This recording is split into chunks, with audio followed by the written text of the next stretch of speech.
So I need another car like I need a hole in the head, right?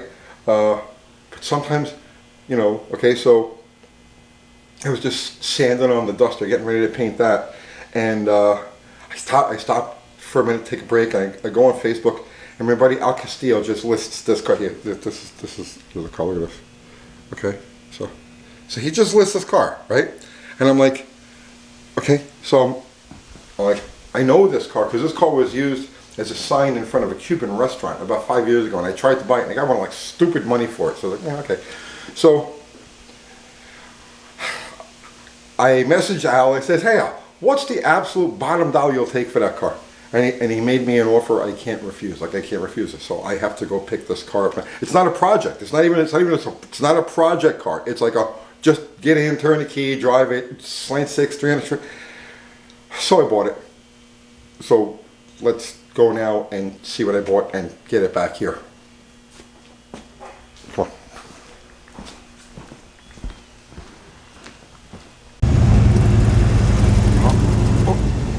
Well, there it is. A clean little thing. Come on. Check it out.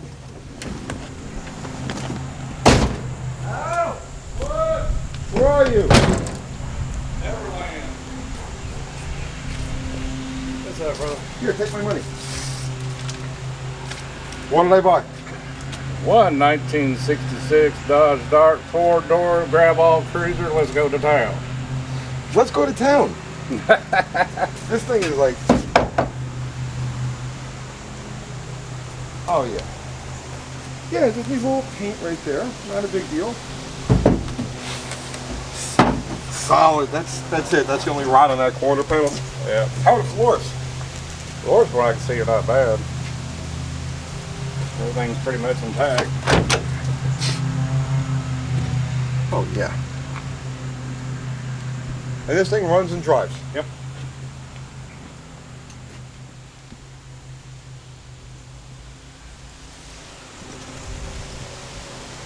What do you think, Cap? It's good. Thumbs up. Thumbs up. Ooh, Charger 225. Look how complete that is. Oh man. 3 on the tree. Start it up. You don't need a little work, but 0.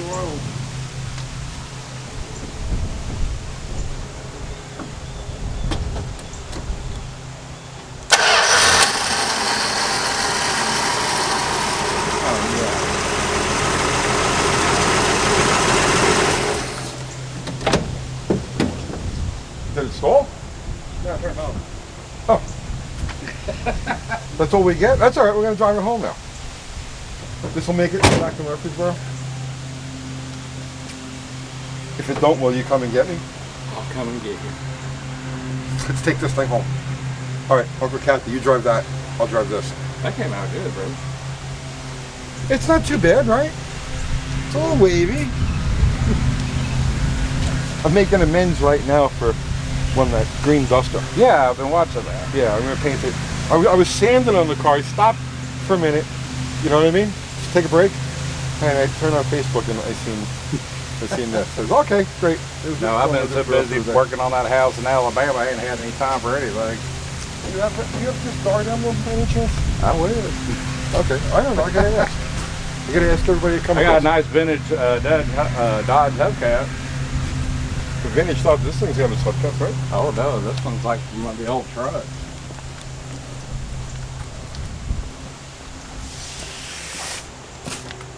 Patina. It has like just a perfect patina. Ooh.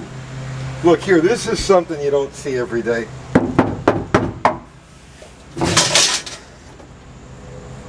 Perfect solid trunk lid.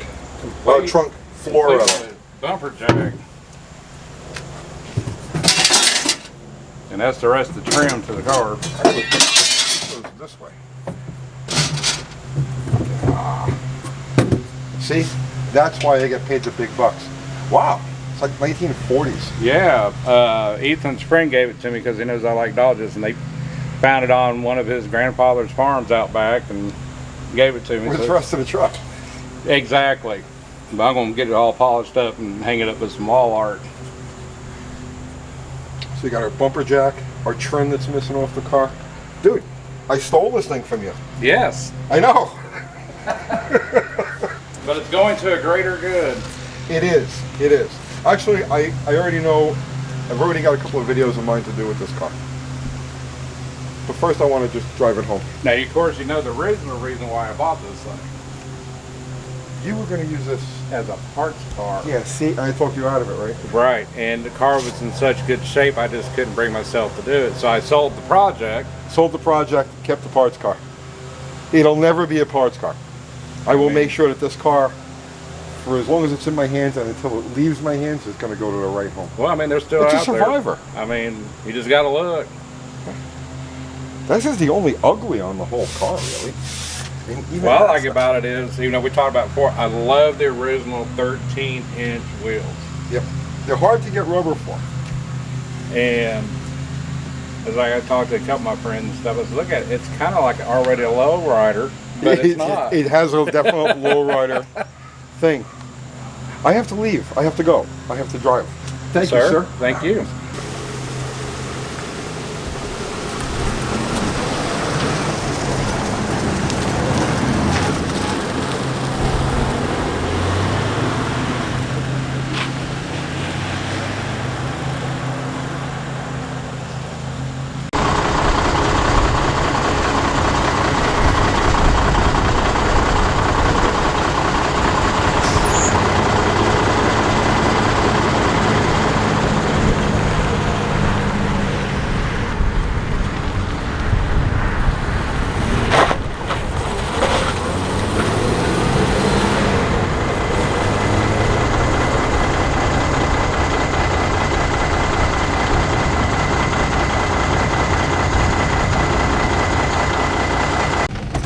So we just drove this thing the 25, 30 miles or so home, and this is a really nice car.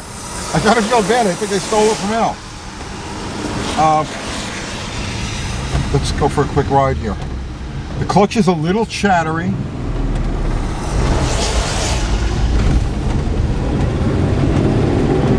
But the thing shifts like butter. A lot of times these 3-in-the-tree shifters are all worn out and sloppy, and this thing is like right on. He was talking about the brakes being funny. The brakes are like spot on. The pedal's good, firm, solid. The thing steers great. Makes a little bit of a howl from the rear end. I think it's an axle bearing. It's not like a pinion noise or anything like that. But on these cars, on these 7 1/4 rears, it's literally a 15-minute job. It's not a big deal at all. Damn, I mean, this car is nice. It's tight. I don't know if you can see this. Look at this. These are the original floor mats in this car. A little sun faded, but I mean, they're all there. There's no rot. The floor is exactly solid. See, this car is, I get people all the time asking me, what's the best way to get into the old car hobby? They're not looking for muscle cars or hot rods or drag racing. They just want to enjoy the old car hobby, right? And this car right here, like, this is like ground zero, perfect of what you should be looking for. It's solid, it's complete, it's got minimal rust, it runs, it drives. Something like this, it's a 4-door. So right away, that scares away all of the guys who are just trying to drive their ego around.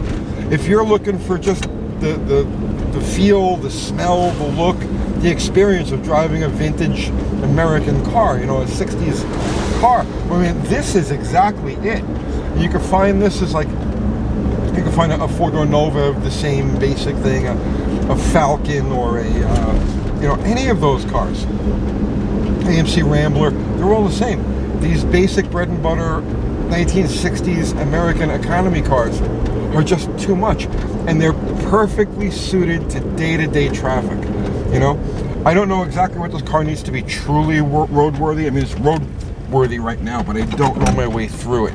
So what we'll do is, after we clear up some of the projects that the steps on the projects that we've got going right now, we'll take this car and we'll go through it end to end and go through and outline everything necessary to make it roadworthy, so that you can just like point it at the highway and go anytime you want. I love this car. Look, even the wipers. Okay, the blades are a little tricky, but even the wipers work nicely.